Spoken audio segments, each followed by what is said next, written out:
212 કરોડ 87 લાખના સાયબર ફ્રોડના ગુનામાં સંડોવાયેલા વધુ 4 આરોપીઓને સાયબર ક્રાઇમની ટીમે ઝડપી પાડ્યા છે।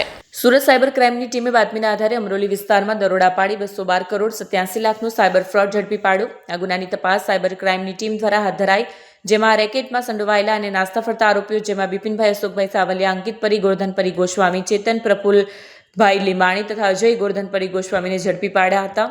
ઝડપાયેલા આરોપીઓએ બેંક એકાઉન્ટો સાયબર ક્રિમિનલોને આપવાના મુખ્ય ભૂમિકા ભજવી હોવાનું સામે આવ્યું છે। તો આ અંગે સાયબર ક્રાઇમના ડીસીપીએ વધુ માહિતી આપી હતી।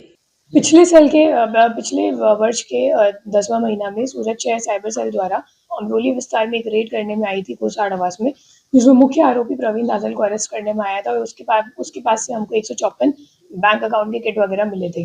फिर हमने जब उसमें आगे तपास की तो हमने 4 नाश्ता फरता आरोपियों का नाम खोला था। उन चार आरोपियों को हमने एक संयुक्त ऑपरेशन किया, जिसमें 25 पुलिस की टीम और आर देसाई साहब के नेतृत्व में रात में एक साथ चारों आरोपियों को हमने अरेस्ट किया।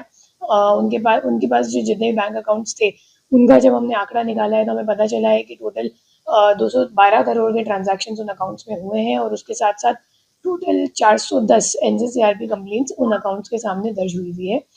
ये जो आरोपी हैं, ये लोग जो बैंक अकाउंट खुद के नाम पर खुलवाते थे, सेविंग बैंक अकाउंट और करंट अकाउंट दोनों, और इन सभी बैंक अकाउंट्स को ये लोग कमीशन के लिए, मतलब कमीशन लेने के हिसाब से प्रवीण दादल को देते थे, जो हमारा मुख्य आरोपी था, जिसको हमने रेड के दरमियान पकड़ा था।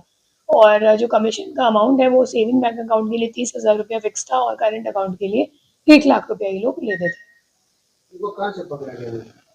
इनको ये सबके अपने अपने घर से पकड़ा गया, रात को जब सो रहे थे तब।